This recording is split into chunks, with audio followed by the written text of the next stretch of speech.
माननीय जो हमारे अतिथि हैं उनका कुछ भोजन भी करवाना है, इसलिए और महिलाओं में भी जाना है। मैं इसलिए आप लोगों का थोड़ा समय आप लोगों का लेंगे, इसलिए मैं अब पूरा मार्गदर्शन अपने राष्ट्रीय अध्यक्ष राष्ट्रीय पिछड़ा वर्ग मोर्चा माननीय चौधरी विकास पटेल साहब को मैं पूरा समय देना चाहता हूँ। आप हम सबका मार्गदर्शन करें माननीय पटेल साहब।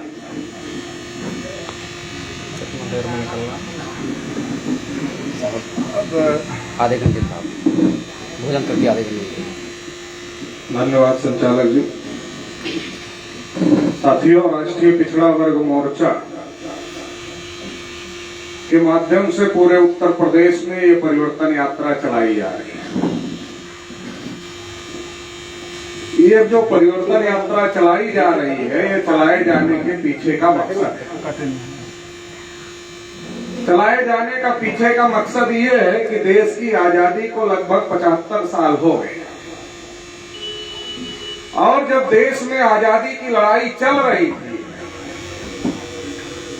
तो आज जो इस देश में अधिकार वंचित हैं, जो शोषित हैं, जिनके ऊपर अन्याय अत्याचार हो रहा है, उनके भी पुरखे पूर्वजों ने उस आजादी की लड़ाई में कुर्बानी देने का काम किया था, शहादत देने का काम किया। और इस आशा और विश्वास के साथ शहादत देने का काम किया था कि जब अंग्रेज हैं तो अंग्रेजों की वजह से हमारे ऊपर जुल्म और ज्यादती हो रही है। अगर अंग्रेजों को हम इस देश से खदेड़ देंगे तो ये जुल्म और ज्यादती बंद हो जाएगी और हम आजाद हो जाएंगे। इस आशा और विश्वास के साथ, इस उम्मीद के साथ हमारे पुरखे पूर्वजों ने अंग्रेजों को इस देश से खदेड़ने के लिए अपनी शहादत देने का काम किया। आज जो आरएसएस बीजेपी के लोग जो देश पर राज कर रहे हैं, आप लिस्ट उठाकर देख लो, उनके बाप दादा नहीं थे उस आजादी की लड़ाई में, और ना ही उनके बाप दादा की औकात थी कि वो अंग्रेजों को इस देश से खदेड़ देते। अगर हमारे पुरखे पूर्वज उस लड़ाई में शामिल नहीं होते तो उनके बाप दादा की औकात नहीं थी कि अंग्रेजों को इस देश से खदेड़ देते। लेकिन साथियों, अंग्रेजों को हमने खदेड़ा इस देश से, लेकिन आजादी के 75 साल में हमें मिला क्या? अगर आप इंडिया गेट पर जाओ दिल्ली में तो वहां शहादत देने वालों के नाम लिखे, शहादत देने वालों के नाम लिखे। जब आप उसको देखोगे तो उसमें एक बहुत बड़ी संख्या हमारे मुस्लिम साथियों की, ओबीसी के लोगों की है, एससी के लोगों की है, आदिवासियों की है, तमाम लोगों की है जिन्होंने आजादी की लड़ाई में शहादत देने का काम किया। लेकिन सवाल यह है, जिन्होंने आजादी की लड़ाई में शहादत देने का काम किया, उनकी पीढ़ियों की आज दशा है या दुर्दशा है, वो क्या है, ये समझने की जरूरत है। और अगर आजादी के 75 साल में जिन लोगों ने अंग्रेजों को भगाने के लिए शहादत देने का काम किया, कुर्बानी देने का काम किया, अगर उनकी आने वाली पीढ़ियों की दुर्दशा है आजादी के 75 साल में, वो क्यों है, वो समझने की जरूरत है। और अगर नहीं समझेंगे तो आने वाली पीढ़ियां भी बर्बाद हो जाएंगी, इसलिए ये बात समझने की जरूरत है। आजादी की लड़ाई में एक बहुत बड़ा नाम था सरदार वल्लभ भाई पटेल का। गांधी जी ने अपने किताब में लिखा, अगर सरदार नहीं होते तो मैं सफल नहीं होता।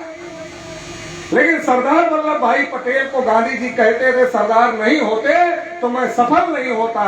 लेकिन वही सरदार वल्लभ भाई पटेल को जब देश का प्रधानमंत्री बनने का मौका आया तो वही गांधी जी ने वीटो पावर लगा करके सरदार वल्लभ भाई पटेल को देश का प्रधानमंत्री नहीं बनने दिया, और पूरी ताकत लगाकर पंडित जवाहरलाल नेहरू को देश का प्रधानमंत्री बनाने का काम किया। खंड खंड भारत को अखंड बनाने के लिए सरदार वल्लभ भाई पटेल गृह मंत्री थे, पूरे देश की रियासतों को इकट्ठा करने का काम किया और अखंड भारत बनाने का काम किया। और एक जम्मू कश्मीर की जो रियासत जवाहरलाल नेहरू ने अपने हिस्से में लिया था, उसका विवाद आज तक सुलझा नहीं। सवाल है कि जिन लोगों ने लड़ाई लड़ी उनका क्या हुआ? तो सरदार पटेल तो किसानों के नेता थे। आज किसानों की स्थिति क्या है? खेती किसानी घाटे का सौदा हो गया। किसान जितनी लागत लगा रहा है उतना निकल नहीं रहा है। अगर एक शादी करना है तो कर्जा लेना पड़ता है, 4-5 साल फसल का इंतजार करना पड़ता है कि थोड़ा थोड़ा बचाएंगे तब एक काम निपटाएंगे, और फिर दूसरा काम करना है तो फिर थोड़ा थोड़ा बचाएंगे, फिर एक काम निपटाएंगे। इस तरीके की व्यवस्था चल रही। और वही एक तरफ पूंजीपतियों को उठाकर देखो, उनका कितना विकास हो गया, अडानी का कितना विकास हो गया, अंबानी का कितना विकास हो गया, टाटा का कितना विकास हो गया, बिरला का कितना विकास हो गया। क्यों हो गया? मेन चीज तो किसान पैदा करता है ना, इसके बगैर तो कोई फैक्ट्री, कोई उद्योग धंधा नहीं चल सकता। इसका मतलब यह है कि देश के विकास में कोई भी चीज बने तो किसान का योगदान सबसे ज्यादा है। किसानों के नेता सरदार वल्लभ भाई पटेल ने कुर्बानी की है। उन्होंने लड़ाई लड़ी आजादी की अंग्रेजों को खदेड़ने के लिए, लेकिन किसानों की दुर्दशा आजादी के 75 साल में है। और किसान कह रहा है हमें एमएसपी की गारंटी दे दो। क्या गलत कह रहा है किसान? आप जिस कुर्सी पर बैठे हो, कुर्सी जिसने बनाया उसने तय किया है 200 में मिलेगी, 400 में मिलेगी। हम जिस माइक पर बोल रहे हैं इसको जिसने बनाया उसने तय किया कि ये 200 में मिलेगा, 400 में मिलेगा। हम जिस गाड़ी में बैठ के आए जिसने बनाया उसने तय किया कि 8 लाख में मिलेगी, 10 लाख में मिलेगी। जो चीज जो बनाता है वही उसका रेट तय कर रहा है कि ये कितने में मिलेगा। लेकिन सवाल है तो हम भी तो गेहूं पैदा करते हैं, हम भी तो चावल पैदा करते हैं, हम भी तो आलू पैदा करते हैं, हम भी तो गन्ना पैदा करते हैं। तो क्या हमको अपनी फसल का रेट निर्धारित करने का अधिकार आजादी के 75 साल में मिला? हम मांग भी नहीं रहे हमें दे दो, हम तो ये कह रहे हैं कि जो हमारी लागत आ रही है उसमें कुछ मुनाफा जोड़ लो 20-25%, और मुनाफा जोड़कर हमको गारंटी दे दो कि इतने में कम से कम तुम हमारी फसल खरीद लोगे। हम तो यही कह रहे हैं, हम तो ये भी नहीं कह रहे। बनिया तो भाई जो उद्योगपति है वो पानी का बोतल भर दिया, पानी उसके बाप का है, पानी तो पैकेट का है ना, लेकिन बोतल भर दिया तो 20 रुपए में बोतल बेच रहा है कि नहीं बेच रहा है? बेच रहा है ना। बोतल में पानी भर दिया तो ये 20 रुपए में फ्री का पानी 20 रुपए में बेच रहा है। हम तो ये नहीं कह रहे हैं कि फ्री की चीज हमको 500 रुपए में हमारा ले लो। हम तो ये कह रहे हैं कि जो हम खाद लगा रहे हैं, बीज लगा रहे हैं, सिंचाई कर रहे हैं, मजदूरी कर रहे हैं, मजदूरी लगा रहे हैं, जो हमारी लागत है उसमें 25% और जोड़ दो, मुनाफा हमारा, और उतना निर्धारित कर दो कि कम से कम इतने में हम तुम्हारी फसल खरीद लें। होता क्या है, पैदा ना हो तो ऐसे नुकसान, और अगर पैदा हो गया तो उसका दाम ही नहीं मिलता, वो सस्ता हो जाता है। मैं इलेक्शन में अपने जिले में घूम रहा था तो हमने लोगों से कहा आलू कैसे पैदा हुई, तो हमारे लोगों ने कहा आलू तो बहुत अच्छी पैदा हुई, लेकिन कोई पूछ ही नहीं रहा। तो जब हम पैदा कर ले तो कोई पूछेगा नहीं, और जब पैदा नहीं होगी तो महंगा रहेगा। जब है ही नहीं खेत में, पैदा ही नहीं हुआ है, तो महंगा होके क्या होगा? तो हर स्थिति में हमारा नुकसान ही है। लेकिन आजादी की लड़ाई में सबसे ज्यादा कुर्बानी किसानों ने दिया, लेकिन किसानों का नुकसान है हर स्थिति में। तो यही तो हम कह रहे हैं भाई, हमको भी गारंटी दे दो, तुम्हारा फसल इतने मुनाफे में हम खरीदेंगे जितनी लागत लगेगी। लेकिन आजादी के 75 साल में कोई भी देने के लिए तैयार नहीं। हम पिछड़े वर्ग के लोग, हमारी आबादी 52% है। 1931 में जनगणना हुई थी, जब अंग्रेजों का राज था गुलाम भारत में। आजाद भारत में जनगणना ही नहीं हुई। अंग्रेज गिनती किए थे तो हम 52% थे। अगर आज गिनती हो जाए तो हम 60 से 65% हो जाए। 60 से 65% हम समाज में हैं, लेकिन क्या नौकरी में हम हैं 60-65%? समाज में क्या हम व्यापार में हैं 60-65%? क्या हम उद्योग धंधे कल कारखाने में हैं 60-65%? हम नहीं है। हम समाज में हैं लेकिन वहां नहीं है। क्यों नहीं है? सवाल खड़ा होता क्यों नहीं है? मान लो किसी का बाप जब मर जाता है तो अगर 4 बच्चे हैं तो बराबर संपत्ति सबको मिलती है ना, बंटवारा होता है ना। तो अंग्रेज चले गए तो देश तो सबका था, अंग्रेजों ने ना देश पर कब्जा किया था। जब अंग्रेज चले गए देश सबका था, तो देश की संपत्ति का बराबर बंटवारा सबको होना चाहिए था, सबको मिलना चाहिए था। लेकिन क्या ऐसा हुआ? आजादी के 75 साल में ऐसा नहीं हुआ। हमारी तो गिनती नहीं हुई, जानवरों की हुई, कुत्तों की हुई, हिजड़ों की हुई, मगर पिछड़ों की गिनती आजादी के 74 साल में नहीं हुई। और जब पिछड़ों की गिनती आजादी के 74 साल में नहीं हुई तो पिछड़ों का उनका हिस्सा भी आजादी के 75 साल में नहीं मिला, तो पिछड़ों की स्थिति खराब है। अब शेड्यूल कास्ट की बात कर लीजिए, अनुसूचित जाति की बात कर लीजिए। अनुसूचित जाति की संख्या 22% है। उनको बाबा साहब अम्बेडकर ने लड़ाई लड़ा तो उनको आरक्षण भी मिल गया अनुसूचित जाति जनजाति को मिलाकर के उनकी संख्या के अनुपात में। लेकिन जो आरक्षण मिल गया क्या वो अमल में आ रहा है? क्या उनको उनकी संख्या के अनुपात में नौकरी व्यापार मिल रहा है?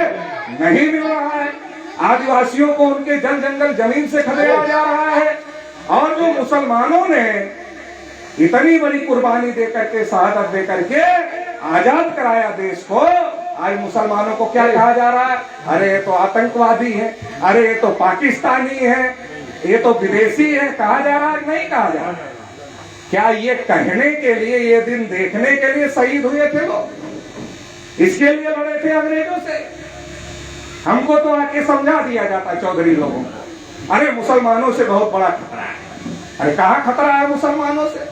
आजादी के 50, अरे आंख तो खोल के देखो, आंख पे पट्टी मत बांधो आरएसएस बीजेपी वालों के कहने पर। आंख खोल कर देखो कि क्या आजादी के 75 साल में एक भी मुसलमान देश का प्रधानमंत्री बना? क्या बनने की लाइन में है कोई? अगर नहीं है तो कैसे मुसलमानों से खतरा है? प्रधानमंत्री कौन बना? जवाहरलाल नेहरू बने। जवाहरलाल नेहरू के बाद इंदिरा गांधी बनी। इंदिरा गांधी के बाद राजीव गांधी बने कि नहीं बने? तब से लेकर के अब तक या ब्राह्मण प्रधानमंत्री बन रहे हैं या ब्राह्मण ही किसी को प्रधानमंत्री बना रहे हैं। और आपको जो हक अधिकार नहीं मिला तो जो सत्ता में है वही तो नहीं दे रहा है। क्या मुसलमान रोक रहे देने से? जब मुसलमान ताकत में ही नहीं है, सत्ता में नहीं है, तो मुसलमान तो रोक नहीं रहे। रोक रहे हैं जो उनके बारे में पता नहीं है, क्योंकि उनको पता है कि अगर इनको पता चल जाएगा कि हम इनका अधिकार रोक रहे हैं तो ये हमें रोक देंगे। अगर हमको पता चल जाए पंडित जी लोग हमारा अधिकार रोक रहे हैं तो हम पंडित जी लोगों को प्रधान बनने से लेकर प्रधानमंत्री बनने से रोक देंगे। क्यों? उनकी संख्या 3.5%, हमारी संख्या 52%। जिसको ज्यादा वोट पड़ेगा वही ना जीतेगा, प्रधान और प्रधानमंत्री बनेगा। तो संख्या हमारी ज्यादा है, लेकिन प्रधान और प्रधानमंत्री वो बनने का काम कर रहे हैं, क्योंकि हम समझ नहीं पा रहे हैं कि हमारा दोस्त और दुश्मन कौन है। इस देश में लड़ाई हिंदू और मुसलमान की नहीं है, इस देश में लड़ाई दो की है जिन्होंने हमारा हक अधिकार हड़पा है। या तो कांग्रेस है या तो बीजेपी है दिल्ली में। आज भी जब दिल्ली में सरकार बनाना होगा केंद्र की तो या तो कांग्रेस है या तो बीजेपी है। जब कांग्रेस भगाओ तो बीजेपी आती है, बीजेपी भगाओ तो कांग्रेस आती है। कांग्रेस ब्राह्मणों की पहले नंबर की पार्टी, बीजेपी ब्राह्मणों की दूसरे नंबर की पार्टी। आजकल कांग्रेस पैदल हो गई तो बीजेपी आ गई है। अब बीजेपी को लगा कि लग रहा है लोग ब्राह्मण को पसंद कम कर रहे हैं, इसलिए नरेंद्र मोदी को मुखौटा बनाया मोहन भागवत ने। नरेंद्र मोदी को मुखौटा बना करके मोहन भागवत ने कहा ये तो पिछड़े वर्ग का है। नरेंद्र मोदी ने भाषण किया, मैं तो पिछड़े वर्ग का हूँ, मैं तो चाय बेचने वाला हूँ, मैं तो नीच जाति का हूँ। हमारे लोग भ्रम के शिकार हो गए नरेंद्र मोदी को देख करके, वोट दे दिया। कितना काम किया पिछड़ों के हित में, कितना काम किया किसानों के हित में। अगर ये तो किसानों ने आंदोलन नहीं किया होता तो ये जमीन भी अडानी और अंबानी के कब्जे में नरेंद्र मोदी दे दिया होता। तो आपका हितैषी है नरेंद्र मोदी, आपका हितैषी है नरेंद्र मोदी। लेकिन बताया तो ऐसे जा रहा है कि आपका हितैषी है नरेंद्र मोदी, और मोहन भागवत से पूछे बगैर एक काम होता नहीं। असली मालिक तो मोहन भागवत है।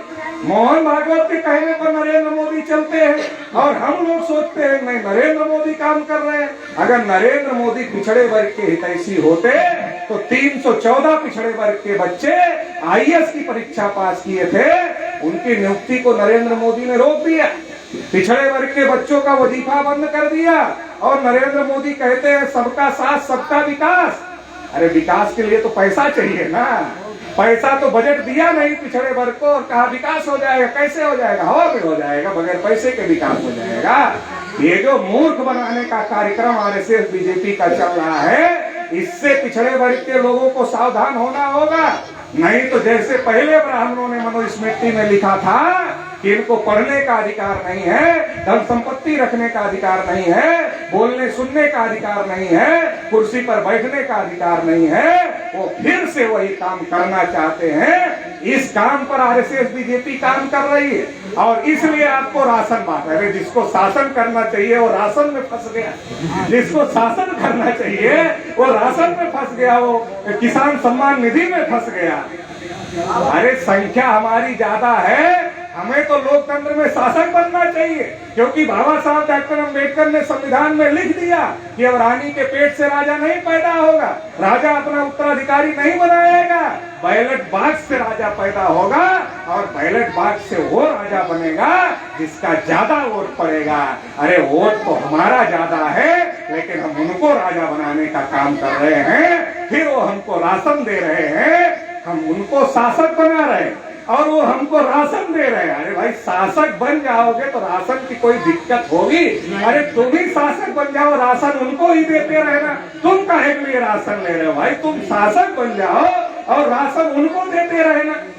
तो हमको समझने की जरूरत है साथियों, लड़ने की जरूरत है। विधायिका पर जहाँ से कानून बनता है वहाँ दो पार्टियों का कब्जा है दिल्ली में, या कांग्रेस या बीजेपी, दोनों ब्राह्मणों की पार्टियां हैं।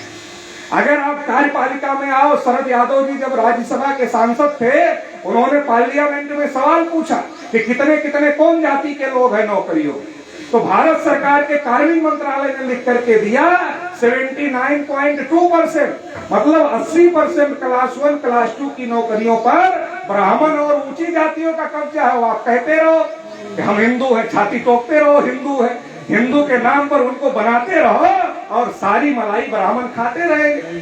अरे हमारा तो पिछड़ों का छोड़ो, ठाकुरों को कुछ नहीं दिया, ठाकुर भी बहुत सीना ठोकते हैं ना, उनको भी कुछ नहीं दिया और सब मलाई वो अकेले खा रहे हैं। सारी 80% नौकरियों पर कब्जा कर लिया।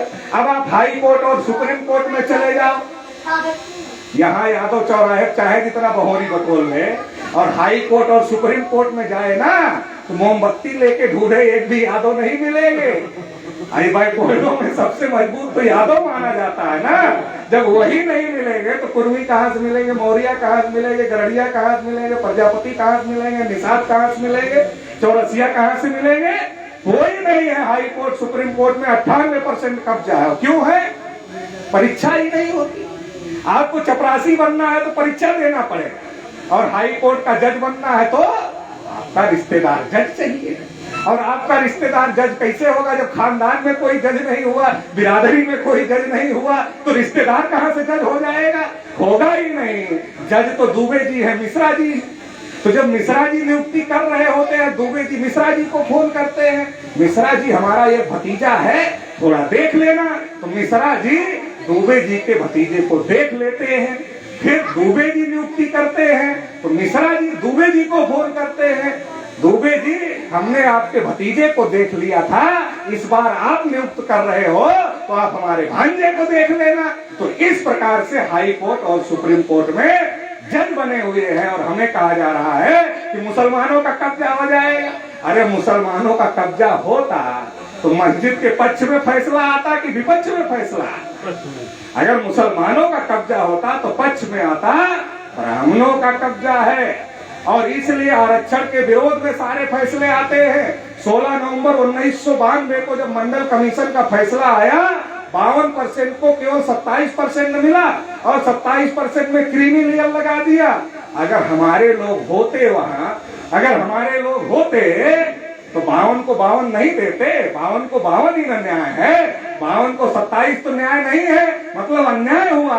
अन्याय इसलिए हुआ क्योंकि हमारे लोग वहां पर नहीं है, इसलिए हमारे साथ में अन्याय हो रहा है। तो हमको समझने की जरूरत है कि न्यायपालिका में भी वही लोग बैठे, और लोकतंत्र का चौथा स्तंभ है मीडिया। इंडिया टीवी देख लो, एनडीटीवी देख लो, आज तक देख लो, जितने भी चैनल का नाम आपको याद है सब देख लो, उसका मालिक का पता कर लो कौन। सारे के सारे मालिक और संपादक यही लोग हैं। आपकी खबर चलेगी। आज हमको ये यात्रा लेकर निकलने क्या जरूरत है? आपके सामने बात करने क्या जरूरत है? हम तो टीवी पर बैठकर बात कर लेते ये बात, लेकिन ये बात अगर टीवी पर हो जाएगी तो दंगे नहीं होंगे।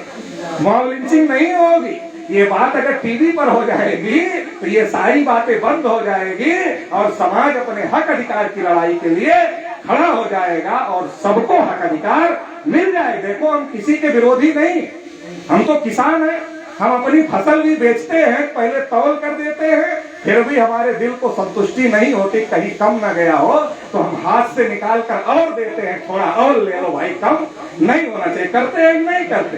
तो हम किसान हैं, हम किसी का हक खाने के लिए नहीं कह रहे, लेकिन हमारा हक कोई खा रहा 75 साल से, और अगर हम ना बोले तो ये बुजदिली है, ये कायरता है। अगर हमारा हक कोई खा रहा है और हम ना बोले तो ये कायरता है। इसलिए सही को सही और गलत को गलत कहना होगा। जिन लोगों ने हक खाया उनसे लड़ना होगा और अपना हक लेना होगा। ये राष्ट्रीय पिछड़ा वर्ग मोर्चा इसलिए परिवर्तन यात्रा निकाल रहा है। अभी एनआरसी के विरोध में हम लोगों ने भारत बंद किया था, तो बहुत सारे अधिकारियों ने हमको कहा, पंडित जी लोगों ने, आप तो मुसलमान नहीं है, आप क्यों भारत बंद कर रहे हैं एनआरसी के खिलाफ?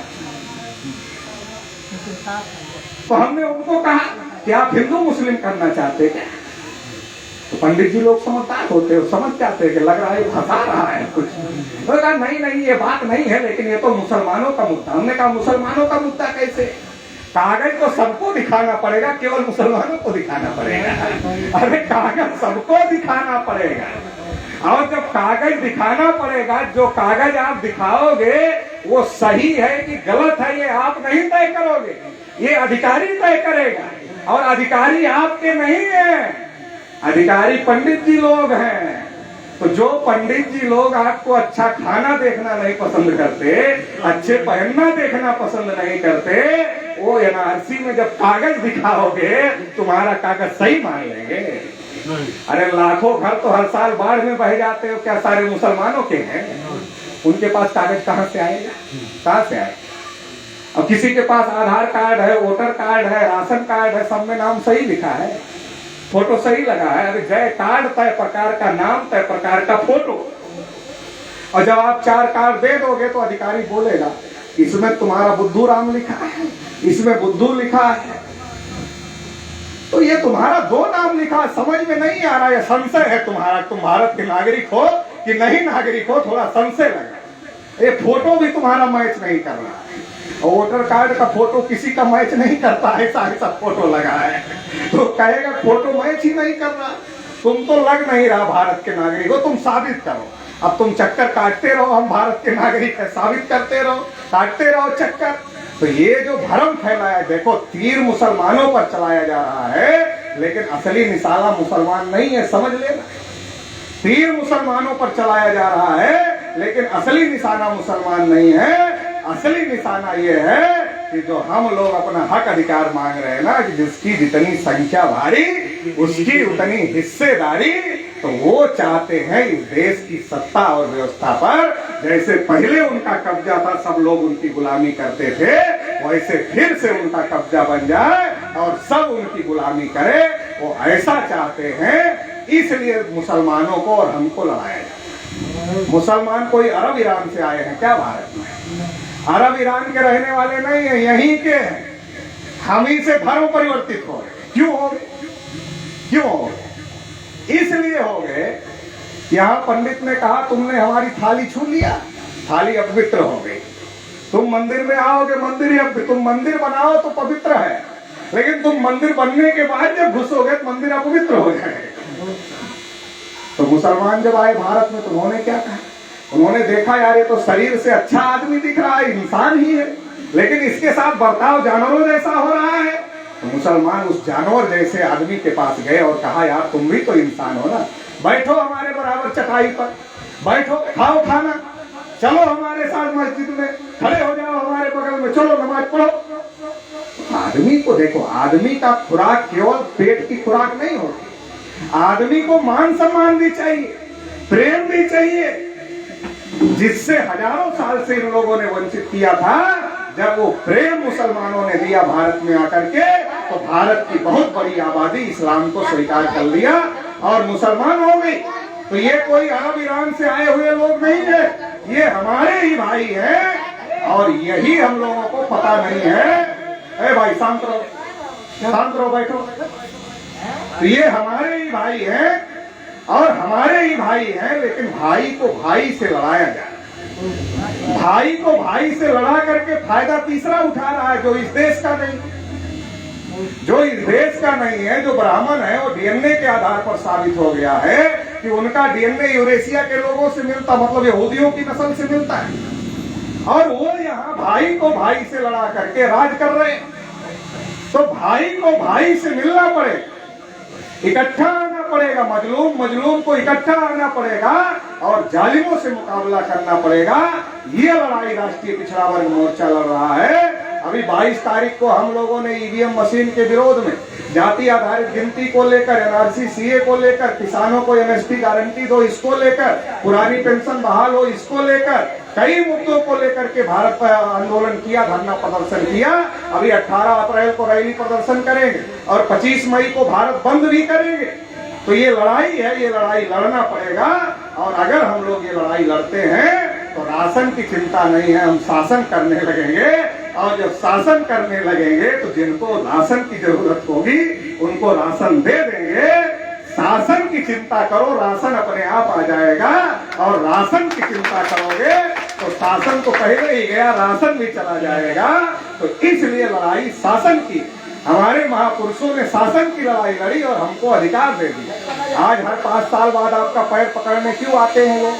इसलिए आते हैं कि आपको अधिकार दिया, नहीं तो क्या जरूरत थी, राजा वहीं बन जाते थे, आपके पास थोड़ा ही कोई आता। तो ये अधिकार दूसरे को राजा बनाने का नहीं है, खुद राजा बनने का है। तो ये लड़ाई साथियों लड़ना पड़ेगा। बहुत सारी बातें हैं, लेकिन चूंकि समय कम है इसलिए बहुत ज्यादा बातें हम नहीं करना चाहते। लेकिन एक बात समझ, इस देश में अपना हक अधिकार की लड़ाई के लिए मौका है, लड़के ले लो। कल मौका नहीं है, आज मौका है, लड़के ले लो। कल मौका नहीं रहेगा। आज आप स्वतंत्र हो, आपके पास ताकत है, देश बेचा जा रहा है। आप देखो, प्रतिदिन अखबार पढ़ो, ये बेच दिया, ये बेच दिया, ये बेच दिया, ये बेच दिया। पहले कहा था देश नहीं बिकने दूंगा, तो हमारे लोग बहुत खुश हो गए। और अब कह रहे हैं, मोदी जी ने कसम खा लिया, जब तक एक एक संपत्ति अडानी और अंबानी को नहीं दे देंगे तब तक चैन से नहीं बैठेंगे। तो आप बताओ, आरक्षण कहाँ लागू हो जाएगा? जब सब बिक जाएगा तो आरक्षण तो सरकारी में कहाँ लागू होगा? नौकरी कहाँ से मिलेगी? पहले तो अनपढ़ आदमी को नौकरी मिल जाती थी, आज बीए कर लो, एमए कर लो, पीएचडी कर लो, बीटेक कर लो, इंजीनियर बन जाओ, नौकरी है। और जो प्राइमरी में पढ़ रहा लड़का, वो कक्षा 8 पास हो जाए, उसको कहो अपना नाम लिख, अपने बाप का नाम लिख, अपनी माँ का नाम लिख, अपने बाबा का नाम लिख, अपनी दादी का नाम लिख, 5 नाम लिख। गारंटी से बोल रहा हूं 90% 5 नाम सही से नहीं लिख पाए। 5 नाम में से 1 नाम तो गारंटी से गलत तो लिखेंगे। तो इसका मतलब है जो 8 पास हो गया, नाम नहीं लिख पा रहा है, कौन सा डॉक्टर, मास्टर, वकील, इंजीनियर बने? आपकी जड़ों में गर्म पानी डाला जा रहा है। एक तरफ राशन और दूसरी तरफ शिक्षा का सत्यानाश। आपकी जड़ों में गर्म पानी डाला जा रहा है ताकि आपकी नस्लें हमेशा के लिए गुलाम हो जाए। इस गुलामी से बचाना होगा, ये लड़ाई लड़ना होगा। और अगर कोटा भेजना है तैयारी के लिए तो 10 लाख होगा तभी तो कोटा भेजेगा डॉक्टर। किसके पास है? किसान कैसे भेजेगा? नहीं भेजेगा तो बनेगा कैसे? ये बहुत सारी बातें संविधान में लिखा है, पढ़ाई और दवाई के लिए नफा नुकसान नहीं देखा जाए, सबको मुफ्त में दिया जाए। लेकिन जब आप जालिमों को राजा बनाओगे तो जालिम तो आपको गुलाम बनाएंगे तो थोड़े देंगे। वो मुफ्त में राशन देंगे मगर शिक्षा नहीं देंगे। राशन देंगे ताकि आप जिंदा रहो और उनका काम करो। पहले ये कहावत थी हमारी तरफ, न मरे दिए और न मोटाए दिए। तो ये जो सिस्टम है ना, न मरे दिए न मोटाए दिए। भाई मर जाओगे तो उनके लिए काम कौन करेगा? और मोटे हो जाओगे तो उन्हीं से लड़ोगे। कुछ लोग पढ़ लिख के मोटे हो गए, लड़ नहीं रहे हैं, हम लोग बोल नहीं रहे हैं। उनको लगता सब पढ़ लिख लेंगे, समझदार हो जाएंगे तो लड़ेंगे। तो नहीं तो इनको राशन तक ही रखो और अपना काम करे, हमारा काम करे, हमारा राशन खाए, हमारा काम करे। इनको राज सत्ता और डॉक्टर, मास्टर, वकील, इंजीनियर बनने की जरूरत नहीं है। मतलब गुलाम बना के रखने का कार्यक्रम चल रहा है। साथियों, इससे लड़ना होगा। 18 तारीख को जिला मुख्यालयों पर रैली प्रदर्शन किया जाएगा पूरे भारत में, और 25 मई को भारत बंद फिर से किया जाएगा। तो उसके लिए आप लोग तैयारी करेंगे और उसमें साथ सहयोग करेंगे। इतना कहते हुए आप सभी लोगों ने मुझे सुना, इसके लिए आभार, धन्यवाद, जय हिंद।